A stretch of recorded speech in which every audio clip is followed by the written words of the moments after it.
আমি আরশিয়া রানী বলছি। আজকে তোমাদের আরও একটি মা এবং ছেলের গল্প বলবো। গল্পটি শেষ পর্যন্ত শুনলে তোমাদের ওটা গরম হয়ে যাবে। আমি আরমান, 18 বছর বয়স। ঢাকার গুলশানে পিঙ্ক সিটি নামক আবাসিক এলাকায় থাকি। আমার জীবনে একজন মাত্র মানুষ, তিনি আমার মা। আমার বাবা নেই। আমি যখন 5 বছর তখন বাবা মারা গেছে। আমার কথা ভেবে মা কখনো বিয়ে করেনি। যাই হোক, আমার মার পরিচয় দিই। 37 বয়সী আমার মা একজন স্কুল শিক্ষিকা। তাও যেমন তেমন নয়, বাংলাদেশের 1 নম্বর English medium school and college স্কলাস্টিকার শিক্ষিকা আমার মা। আমার মা প্রচণ্ড স্মার্ট একজন নারী। সব কাজে সে পারদর্শী। আমিও ওই কলেজেই পড়ি। মা একই সাথে বাসার এবং কলেজের সকল দায়িত্ব সামলাচ্ছে সফলতার সাথে। পৃথিবীতে আমার কাছে আমার মার চেয়ে সুগঠিত সৌন্দর্যময় নারী আর একটাও নেই। আমি কখনো মাকে বাজে নজরে দেখিনি। কিন্তু মার যতটাই প্রকাশক সৌন্দর্য, তাতেই বলছি মার চেয়ে বেশি মার কেউ পাবে না। এই বছরেও মার কাছে সব মিলিয়ে 36টি প্রপোজাল এসেছে বিয়ের। কিন্তু মা সবাইকে একই কথা বলে, আমার ভালোবাসা আমাদের মা ছেলের বাইরে কেউ ভাগ পাবে না। আমি মার ভালোবাসায় পাগল। আমরা কেউ কাউকে ছাড়া বাঁচতেই পারি না। এমন কোনো বিষয় নেই যা আমি মাকে বলি না। আমি ছোট থেকেই খুব শার্প। ক্লাস 2তে ভর্তি হবার পর আমরা মা ছেলে কর্তৃপক্ষ ছাড়া কেউ জানে না। কখনো আমরাও এমন আচরণ করি না যে কেউ বুঝবে। এটা মা আর আমি প্ল্যান করে করেছি। আমাদের খুব মজা লাগে। মাকে এখনও দেখতে 25-26 বছর বয়সী মনে হয়। মা সব সময় 3 পিচ পরে। তবে তা হাতা কাটা বা ফুল হাতা এক এক সময় এক এক রকম হয়। তবে খুব টাইট নয়। এতেই মাকে দেখে যে কোনো পুরুষ পাগল হতে বাধ্য। মা প্রতিদিন আমাকে নিজেই গাড়িতে করে কলেজে নিয়ে যায়। আমাদের একটা হোয়াইট স্কোডা আছে। মা নিজেই ড্রাইভ করে। মা বাসায় কাজ করার সময় ওড়না কোমরে বেঁধে কাজ করে। আমাদের ঘটনা শুরু হয় ছিমছাম ভাবে এবং পুরো প্রাকৃতিক উপায়ে ও অ্যাক্সিডেন্টালি। একদিন আমি একটা পড়া বুঝার জন্য মার রুমে ঢুকলাম। রুমে ঢুকেই আমি ও মা সামনাসামনি ও দুজনেই হয়ে গেলাম। কারণ মা মাত্র গোসল করে বের হয়েছে এবং শুধু টাওয়াল পরা ছিল মা। আমি কয়েক সেকেন্ড কোনো কথাই বলতে পারিনি। চোখ মার উপর থেকে সরছে না। কিন্তু লজ্জা পেয়ে মার চিৎকারে আমিও একটা চিৎকার দিয়ে বেরিয়ে আসি সরি বলতে বলতে। এসে বাহিরের দরজার পাশে দাঁড়িয়ে বলি, সরি মা, আমি পড়া বুঝতে এসেছিলাম। পরে বুঝে নিব। এই বলে আমি আমার রুমে গিয়ে খাটে বসতেই মার দেখা এই পলকে সৌন্দর্য চোখ থেকে সরাতে পারছি না। হঠাৎ বুকটা ধরফর করছে। চোখ পড়ল প্যান্টের দিকে। আমি ভয় পেয়ে গেলাম। দেখি প্যান্ট ফুলে ঢোল হয়ে আছে। আমার মন ভাঙচুর হয়ে যাচ্ছে মাকে এমন রূপে দেখে। কখন যে ঘুমিয়ে গেলাম বলতেই পারি না। ঘুম ভাঙতে দেখি তখন সন্ধে হয়ে গেছে। উঠে ফ্রেশ হয়ে বের হলাম রুম থেকে। সামনে মা পড়ে গেল। ড্রয়িং রুমে বসে টিভি দেখছে আর সালাদ কাটছে। আমায় দেখে হাতে ইশারায় পাশে বসতে বলল। আমি বসলাম। মা একটা হাতাকাটা ব্রাউন সালোয়ার কামিজ পরা ছিল। সুন্দর লাগছে। কিন্তু মার চেহারা দেখে মনটা ভেঙে গেল। আমার সর্বতুল্য মাকে নিয়ে কি সব বাজে চিন্তা করেছি আমি, ছিছি। হঠাৎ মার ধাক্কায় সম্বিত হল। আম্মু, কি হলো বাবা? কি ভাবছিস চুপ করে? আমি, না আম্মু কিছু না। তোর জন্য বিরিয়ানি রান্না করেছি। আয় খাবি চল। মা একদম স্বাভাবিক হয়ে আছে। হয়তো নিজেও লজ্জা ঢাকছে। আমি, আজ আমায় খাইয়ে দিবে আম্মু? মা আমার দিকে এক পলক অপরূপ দৃষ্টি করে চেয়ে বলল, আয় কাছে আয়। আমি হাত বাড়ালাম। কিন্তু মা আমাকে অবাক করে দিয়ে হাত ধরে কাছে নিয়ে তার কোলে থাইয়ে বসিয়ে দিল। আমি বুঝতে পারছি না হঠাৎ এমন করল কেন। কারণ বড় হয়েছি বলে হয়তো এতদিন এমন কোলে নেয়নি। এজন্য অবাক লাগছে। আম্মু, জানিস বাবা, তোকে নিয়ে আমার অনেক স্বপ্ন। আমি জানি মা, আমি বড় মানুষ হয়ে দেখাবো। আম্মু, তুই বুঝছিস না। আমি চাই না তুই টাকা পয়সা কামানোর জন্য জীবন পানসে করিস। আমি মানে? আম্মু মানে হলো কখনো টাকার পিছনে না ছুটে খুশি থাকতে চেষ্টা করবি। টাকা এমনি আসবে। আমি, ও আচ্ছা। মা আমাকে খাইয়ে দিল। এমন মাসুম মার প্রতি রাতে কি নাকি ভেবেছি আমি, ছি। ভেবেই খারাপ লাগছে। আমরা যে যার রুমে গেলাম ঘুমাতে। সারারাত নিজেকে দুষেছি আমি। দুদিন মন খারাপ ছিল। এর মাঝে একদিন কলেজে যাওয়ার সময় মা বলল, কোনো কারণে কি মন খারাপ তোর? আমি, না মা। মা আর কিছু বলল না। পরদিন আমার ক্লাস ছিল না। মা গেল। হঠাৎ ফোন করল মা। আম্মু, গোসল করে তাড়াহুড়ায় আমার কাপড় মেলতে ভুলে গেছি। একটু নেড়ে দে প্লিজ। আমি, আচ্ছা মা। আমি মার রুমে গেলাম। গিয়ে বালতি নিয়ে ছাদে যাই। নাড়তে গিয়ে প্রথমে ছিল কামিজ, তারপর সালোয়ার। এরপরে বাকিগুলোও দেখি। দেখে আমার বুক ধরফর করতে লাগে। দেখলেই বোঝা যাচ্ছে এটা নামিদামি ব্র্যান্ডের। হাতে তুলতে হাত কাঁপছিল।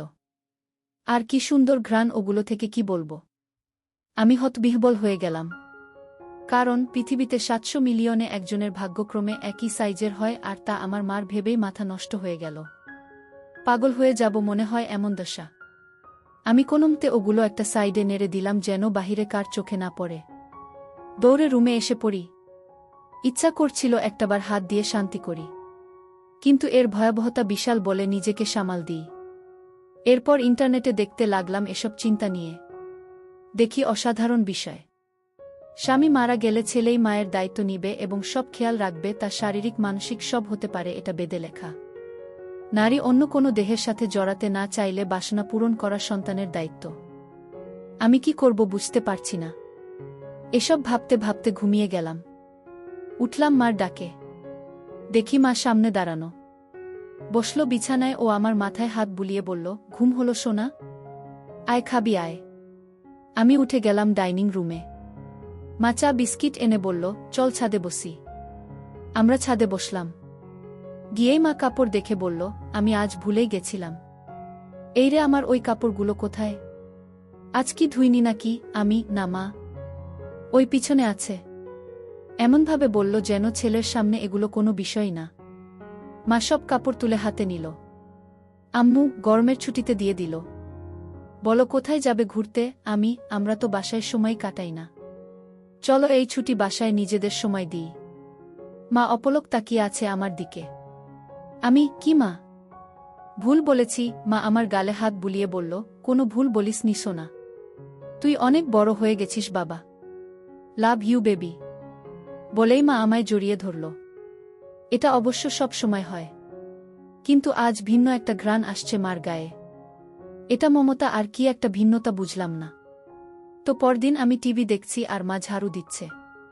আমি দেখলাম মা আজ ওড়না পরেইনি, আর ঝাড়ু দেওয়ার সময় সব ঝলক দিচ্ছে। আমি জানি না কেন চেয়ে চেয়ে মাকে দেখছিলাম। হঠাৎ একবার আমিও মার দিকে তাকালাম, মাও তাকালে, চোখাচোখি হল। আমি খুব ভয় ও লজ্জা পেয়ে গেলাম। মা না জানি কি ভাবছে। আমি আর তাকালামই না। ভয়ে ভয়ে আছি, কি যেন বলবে আমাকে। এমন সময় কাজ শেষ করে এসে মা পাশে সোফায় বসল, আমার গা ঘেঁষে আমার কাঁধে হাত রেখে। আমি ভয়ে কাঁপছিলাম। মা বলল, আরে কি দেখছো এসব? চলো রেসলিং দেখি। তুমি দেখো না? আমি অবাক হলাম। আমি রেসলিং দেখে না। আমি মাথা নেড়ে না বললাম। মা বলল, বিয়ে ম্যান, এ যুগে রেসলিং দেখো না তা হয়? দাও রিমোট দাও। মা রিমোট নিয়ে চ্যানেল পাল্টে রেসলিংয়ে দিল। আন্ডারটেকার আর ট্রিপলিচের খেলা চলছিল। মা এত মজা করে দেখছিল যে আমিও কেমন ঘুলে মিলে গেলাম। হঠাৎ করে আমায় বলল, তোমার কাকে পছন্দ? আমি তো দেখি না। কিন্তু আন্ডারটেকার। আম্মু, এই তো আমার ছেলে। সে খুব জোশ। আমিত হয়ে গেলাম। মার প্রতি একটা কৌতূহল হল। মাঝে এনবি ও মার্গারেটের লাইভ হবে এটা বিজ্ঞাপন দিল। আমি মনে করেছি হয়তো মেয়েদের খেলা দেখবে না আমি সামনে থাকায়, কারণ মেয়ে খেলে ছোট কাপড় পরে। কিন্তু মা আমায় অবাক করে দিয়ে আরও গা ঘেঁষে বসে বলল, এবার মজা হবে। বলেই জুস আর পপকর্ন নিয়ে এলো। আমি উঠে যাচ্ছি লজ্জায়। মা আমায় থামিয়ে বলল, আরে বস, মজা হবে এদের খেলায়। আমি মার্গারেট আর তুই এনিবি, ঠিক আছে? আমি, আচ্ছা। খেলা শুরু হলো। দুজন ছোট ছোট সেট পরে এসেছে। মা বেশ মজা করে দেখছে। আমি শুধু মাকে দেখে অবাক হচ্ছি। মাঝে এর দিলে মা তখন আমার দিকে ফিরে আচমকা বলল, তুমি আমাকে বন্ধু মনে করো? আমি হঠাৎ একথা শুনে অবাকই হলাম। আম্মু, অবাক হবার কিছু হয়নি। উত্তর দাও সোনা। আমি, আমার আর কে আছে তুমি ছাড়া? তুমিই তো আমার সব কিছু। আম্মু, তাহলে একসাথে মায়ের সাথে ফ্রি হতে সমস্যা হচ্ছে কেন গাধা? এটা জাস্ট খেলা। আসলে ওরা ছোট কাপড় পরা, তাই মা ছেলে একসাথে এসব দেখা, এজন্য লজ্জা লাগছে। মা হাসতে হাসতে শেষ। আম্মু, আরে বোকা ছেলে, আমি না তোর মা? লজ্জা কিসের আমার সাথে? এগুলো অনেক আগের মূর্খ সমাজে চলত, এখন না। শোনো, আমরা মা ছেলে ছাড়া আর কেউ নেই আমাদের জীবনে। আমরা চিল করব না তো কে করবে বলো? আম্মু, আমরা একসাথে এগুলো দেখলে কিছু হয় না। আর এগুলো পড়ার জন্য এমন লজ্জা কেন? তুই পড়িস না নাকি? আম্মু, আমিও তো পড়ি, তাতে কি হয়েছে? এসব উল্টপাল্ট কথা বলবি না। পোশাক কখনো মানুষের স্বভাব থাকে না। মনে বিষ নিয়ে যদি বুরখা পরে ঘোরা হয় তাহলে বুরখা পরার কোনো মানে নেই, এটা মাথায় রাখবি। আমি মাথা নাড়লাম। এরপর খেলা শুরু হলে দেখা শুরু হলো আমাদের।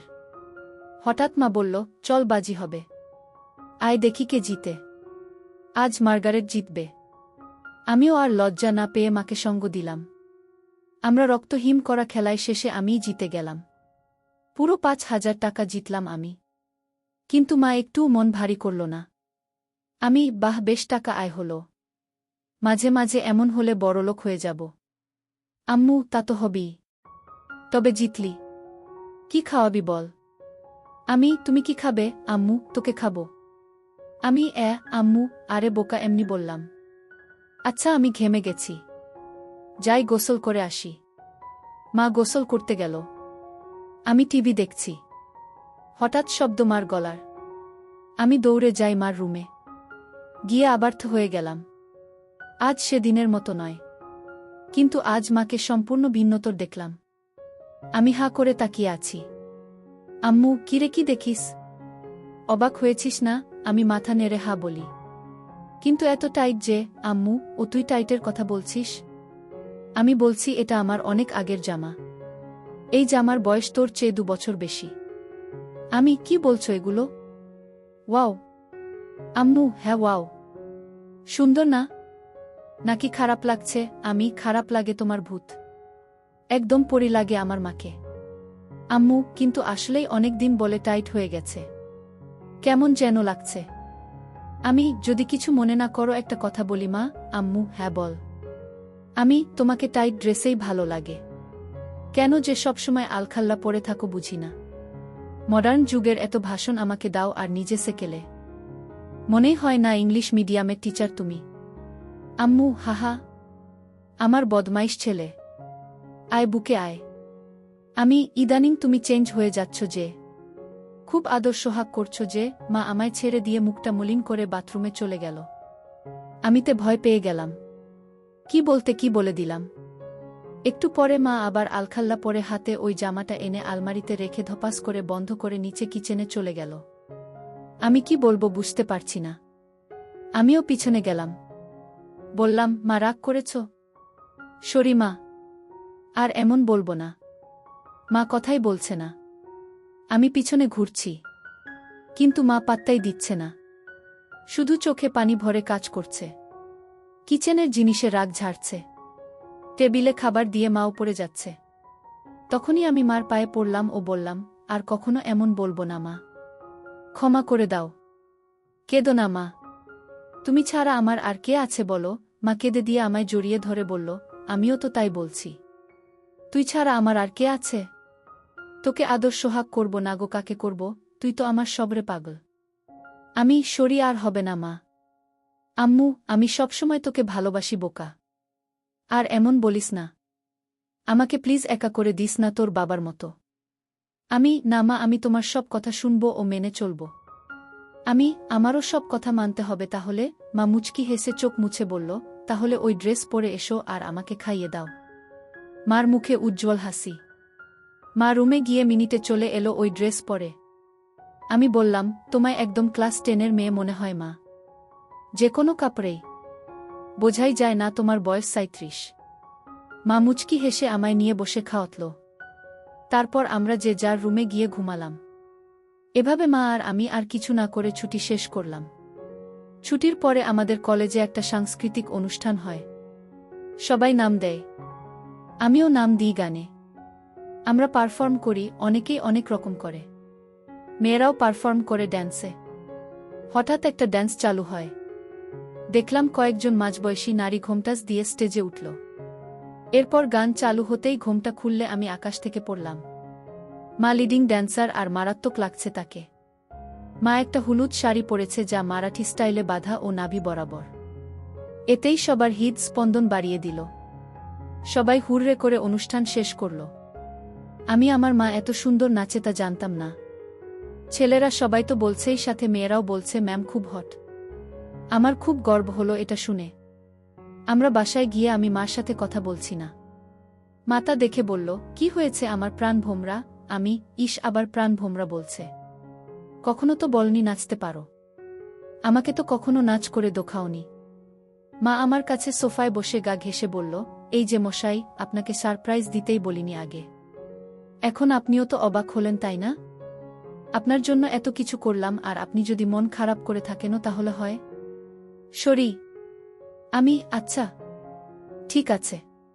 তুমি এত সুন্দর নাচতে পারো আমি জানতামই না। আর কি ড্রেস পরেছ তুমি ওখানে, আমি অবাক। কখনো তো এমন খোলামেলা পোশাকে দেখিনি। আম্মু, খোলামেলা কই? এত মারাঠি স্টাইল। আর খোলামেলা কি বলছো? আমাকে কি খুব খারাপ লাগছিল? আমি, নাউজুবিল্লাহ। তোমাকে আর খারাপ লাগবে তা অসম্ভব। পৃথিবীর সবচেয়ে সুন্দর নারী আমার মা, আর তাকে খারাপ লাগবে? তোমায় মারাত্মক লেগেছে মা। মা আমার গাল ধরে বলল, হুম, থ্যাংক ইউ। আম্মু, মা একটা কথা বলি? আম্মু, হ্যাঁ বল। আমাকেও একদিন নেচে দেখাবে প্লিজ? আম্মু, তুই আমার নাচ দেখবি? ভালো লেগেছে, আমি ভাবতেও পারিনি এত সুন্দর নাচ তুমি। আজ সবাই তোমার প্রশংসা করছিল। প্লিজ মা, দেখাবে বলো না? আম্মু, অবশ্যই দেখাবো সোনা। আমার পৃথিবী তুই। আর তোকে খুশি করতে সব করতে পারবো। বল, কি ড্যান্স দেখবি? আমি, যেই কস্টিউম আছে তার বিচারেই যা ইচ্ছা তোমার। আম্মু, আচ্ছা তুই বস, আমি আসছি বলে মা পালালো রুমে। একটু পরে এসে আমায় পুরো চমকে দিল। মা একটা শাড়ি পরেছে যা ট্রান্সপারেন্ট মেরুন রঙের, ফলে সব উদীয়মান। দেখে আমি সোফা থেকে দাঁড়িয়ে যাই। মা আমায় এমন উঠতে দেখে বলল, এখন আমি তোর টিচার নই বোকা। দাঁড়াচ্ছিস কেন? আমি যেন কেন বলে দিলাম, তোমায় আজকে সত্যি অসাধারণ হট লাগছে মা। বলার পর খেয়াল হলো আমি কি বললাম। জিভ কেটে বললাম, ওফ সরি মা, আমার ভুল হয়ে গেছে, আর বলবো না এমন পচা কথা। মা আর চোখে একটা চাহনি দিয়ে বলল, আমি কি হই তোর বলতো? আমি, আমার মা। আম্মু, তাহলে এমন কেন করছিস? মা নাকি তার সন্তানের কাছে সবচেয়ে সুন্দর হয়। তুইও তো বললি। তো প্রশংসা করতে এত দ্বিধা কিসের? আমি, ওইয়ে ভাষাটা বিব্রত তাই। আম্মু, চুপ করত। কোনো বিব্রত নয়। এদেশীয় ভীত সংস্কৃতি তোর ভিতরে কিভাবে এলো বুঝলাম না। হট কোনো বাজে শব্দ নয়। যাকে যা লাগে তাই বলা উচিত, বুঝেছিস? চাইলে আরও গভীর কিছু বলতে পারিস। আমি ভ্যাবলা হয়ে বললাম, হ্যাঁ, কিন্তু মাকে এসব চজাতীয় কথা বলা কি ঠিক? মা আমায় হাত ধরে সোফায় বসে বলল, আম্মু দেখছো না, আমি তোর মা। আমায় তুই যা খুশি বলতে পারিস। ভালো লাগলেও বলবি, খারাপ লাগলেও বলবি, তাতে কোনো সমস্যা নেই। এখন তুই যদি আসলে আমায় মা বলে আপন নাই বা ভাবিস, তাহলে আর আমার কি করার? স্বামীকে হারিয়ে একমাত্র সন্তানের সঙ্গ কপালে না জুটলে তো আর কিছু করার নেই। আমি বুঝলাম মা মনে মনে কষ্ট পাচ্ছে, আর প্রশংসা করায় মা আমায় বাধা দেয়নি। পশ্চিমা দেশের মতো মা আমায় স্বাধীনতা দিচ্ছে, ভালো তো এমনিতেই বাসে মা। তাই মার মন ভালো করতে বললাম, okay my dear loving mother, let's show me your best move. মা হেসে দিয়ে আমায় ধন্যবাদান্তে কপালে হামি দিয়ে বলল, লাভ ইউ মাই ডিয়ার। তোর জন্যই বেঁচে আছি আমি। আমায় তুই বুঝিস বলেই আমি পরিণত মা। বল, কোনো গানে নাচব? আমি, কাটা লাগা সং। মা চোখ বড় করে বলল, নুটি বয়। আমি হেরে যাওয়ার মতো মাথা নিচু করলাম। মা আমার থুতনি ধরে তুলে চোখে লাস্যময়ী হাসি এনে বলল, আমার ছেলে বলবে আর আমি মা হয়ে তা করব না, এটা হতে পারে? বলেই মা কাটা লাগা সং বাজিয়ে পৃথিবীর সকল সৌন্দর্য নিজের উপর এনে নাচতে লাগল। সে কি মুভ ও স্টাইলে নাচল, কি বলবো। মনে হচ্ছিল যেন আমার গার্লফ্রেন্ড হলেও এমন ভঙ্গিতে নাচত না। পুরোপুরি বোল্ড লাগছে মাকে। আমি দাঁড়িয়ে হাততালি দিলাম ও মাকে গিয়ে সালাম করলাম। মা অবাক হয়ে গিয়ে বলল, কি ব্যাপার? সালাম কেন? কারণ তুমি আমায় এত ভালোবাস, আমায় এত বিশ্বাস করো তাই। এমন সাজে আমি কখনো ভাবিনি তোমায় দেখব। তাও আবার আমার অন্যায় আবদার রেখে এই বোল্ড সং ড্যান্স করলে। তোমার কি খারাপ লেগেছে মা? মা বলল, এজন্যই তোকে এত বেশি ভালোবাসি রে পাগল। তুই খুব মাসুম আর হনেস্ট আর খুবই কিউট।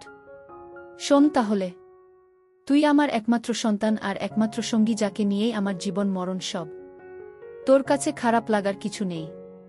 আমি তোকে ভালোবাসি রে পাগল। আর এমন কেমন বলিস? এটা একদম স্বাভাবিক। আমি চুপ করে রইলাম। মা কয়েক সেকেন্ড আমার দিক তাকিয়ে থেকে বলল, আচ্ছা এখন গোসল করে আসি। মা চলে গেল। আমি আর পিছন দেখার কেমন মনোবল পাচ্ছি না। তবে 10 মিনিট পর হঠাৎ মার ডাক এলো। আমি মার রুমে যেতেই আবারও সেই মুহূর্ত সামনা করলাম। মাকে এরূপে দেখে বুক ধকধক করছে। আমি কিছু বলতে পারছি না। কিন্তু মা আমায় দেখে মোটেও বিচলিত নয়। একটু কড়া কণ্ঠে বলল, বস বিছানায়। আমি কি করব বুঝতে পারছি না। মা এবার আরও একটু কড়া হয়ে বলল, বসতে বললাম না। আমি চট করে বসলাম। মা আরেকটা তোয়ালে দিয়ে চুল মুছে তাতে বেঁধে এসে আমার পাশে বসল। আমি নিচের দিকে মুখ করে আছি। আম্মু, আমার দিক তাকা। আমি তাকালে মা বলল, আমি তোর কি? মা। আম্মু, আমি খেয়াল করছি সেই দিন এমন তোয়ালে পরা দেখার পর থেকে তুই পাল্টে গেছিস। কেন করছিস? আমি সরি মা। আমি আসলে সেদিন একটা পড়া বুঝতে এসেছিলাম। জানতাম না তুমি গোসল করে তোয়ালে পরে বের হয়েছিলে। তাই ঢুকে পড়ি। আর হবে না মা। ভুল হয়ে গেছে। আম্মু, আর একটা কথা বললে একটা চড় মারব। তোকে সারা জীবন এই শিক্ষা দিয়েছি আমি না তোর মা? তুই ছোট থেকে আমায় এমন দেখেছিস, এখন একটু বড় হয়েছিস বলে আর দেখিসনি। তাতে এমন করার কি হলো? কিন্তু এখন তো আমি বড় হয়ে গেছি মা। আম্মু আবার কথা বলে, সন্তান আজীবন মার কাছে ছোটই থাকে। আর তোয়ালে পরে দেখায় কি দুনিয়া উল্টে গেছে? আমায় কি তোয়ালেতে দেখতে এতটাই বিশ্রী? আমি মার মুখে হাত দিয়ে বললাম, না মা। দুনিয়াবি সবচেয়ে সুন্দর তুমি, যা সব কিছুতেই। আম্মু, তাহলে এত কাহিনী কেন? আমি ভেবেছি তুমি আমায় কি নাকি ভাববে, তাই ভয়ে ছিলাম। আম্মু শোনো, আমরা ছাড়া আর কে আছে যে নিজেদের স্পেসটুকুও নষ্ট করব? তোয়ালে পরে দেখলে কিছুই হয় না পাগল। আয় বুকে আয়। এরপর মা বলল, তোর খিদে লাগেনি? যা ড্রয়িং রুমে বস। আমি আসছি। আমি অপেক্ষা করছি। মা এলো কিচেনে। রান্না করছে আর গুনগুন করে গান গাইছে। আমি পিছন থেকে জড়িয়ে ধরলাম মাকে। পিছন তাকিয়ে দেখে আমি হাত সরিয়ে নিই। মা মুচকি হেসে আমার হাত ধরে গান গাইতে থাকল। আমি আগে কখনো এত খুশি হয়নি। আম্মু, আমার জীবনে এমন একটা ছেলে থাকলে খুশি হব না? বল কি খাবি? আমি স্যুপ। আম্মু আচ্ছা যা টিভি দেখ। আমি আসছি স্যুপ নিয়ে। আমি বসে টিভি দেখছি। মা স্যুপ এনে আমায় খাইয়ে দিল ও নিজেও খেল। আম্মু আচ্ছা আমার কিছু শপিং করতাম। তুই থাক একটু বাসায়। আমি চলে আসব তাড়াতাড়ি। মা শপিং করতে চলে গেল। এলো অনেকগুলো ব্যাগ নিয়ে। সব নিয়ে সোজা রুমে রেখে এলো। আমি কি কিনলে? আম্মু এমনি কিছু জিনিস। মা এড়িয়ে গেল। বুঝলাম হয়তো নিজের কাপড় কিনেছে। তা তো আর ছেলেকে দেখানো যায় না। যাই হোক, পরদিন কলেজে যাওয়ার জন্য গাড়িতে বসে আছি মার জন্য। মা গেট লাগিয়ে যখন গাড়িতে এলো তখন আমি আকাশ থেকে পড়লাম। মা একটা হলুদ ট্রান্সপারেন্ট শাড়ি পরেছে ম্যাচিং ব্লাউজের সাথে। আমি আকাশ থেকে পড়লাম মাকে এমন রূপে দেখে। মা আমার চেয়ে থাকা দেখে বলল, কি হলো এমন তাকিয়ে কেন আছিস? তুমি অনেক পাল্টে গেছো মা। মা মুচকি হেসে বলল, এটা কি তোর খারাপ লাগছে? আরে না না, আমার কাছে উল্টো ভালো লাগছে। মা চোখ কুঁচকে বলল, ভালোটা আবার কেন? আমিও চাই তুমি নিজের জীবন সাজাও, ভালো ও খুশি থাকো। পোশাকটা না হয় তারই শুরু। মার মুখে উজ্জ্বল গর্বের হাসি। I am proud of you baby. Me too mom. আজকে অসাধারণ লাগছে মা। আম্মু, আমি ভাবছি এখন থেকে শাড়ি পরব। ভালো ডিসিশন। কিন্তু শুধু শাড়ি কেন? আম্মু এমনি না হলে আর কি পরা যায় বলতো? আমাকে জিজ্ঞেস করছো? মা কাকের মতো আশেপাশে তাকিয়ে বলল, আর কাউকে দেখছিস গাড়িতে? আমি না, মানে একজন মা তার ছেলের সন্তানের কাছে পোশাকের সিদ্ধান্ত চায় তাই বললাম। বাংলাদেশে এটা স্বাভাবিক নয়। আম্মু, আমার কাছে সব কিছু তুই। তাই আমার কমেন্ট তুই করবি। বল কেমন পড়ব? আমি সত্যি ফ্র্যাঙ্কলি বলবো, আম্মু এবার চড় খাবি? আমি সরি। আম্মু বল। আমি a bit of western you know. মা আমার দিকে তাকিয়ে রইল কয়েক সেকেন্ড। মার এই রহস্যঘন তাকানো বুঝি না। আম্মু ওয়েস্টার্ন? হুম। বলেই মা গাড়ি চালাতে লাগল। কিছুদূর যাবার পর একটা ঝোপের কাছে গাড়ি দাঁড় করালো। আমি বুঝতে পারছিলাম মা কেন গাড়ি দাঁড় করিয়েছে। মা গরম গরম নিঃশ্বাস ফেলছিল আর হাতটা আমার নিচের দিকে বাড়িয়ে দিতে লাগল। আমি বুঝতে পারছিলাম মা আর নিজেকে আটকে রাখতে পারছে না। নিজের ছেলের সাথে সেই নিষিদ্ধ কাজটা করতে চাচ্ছিল।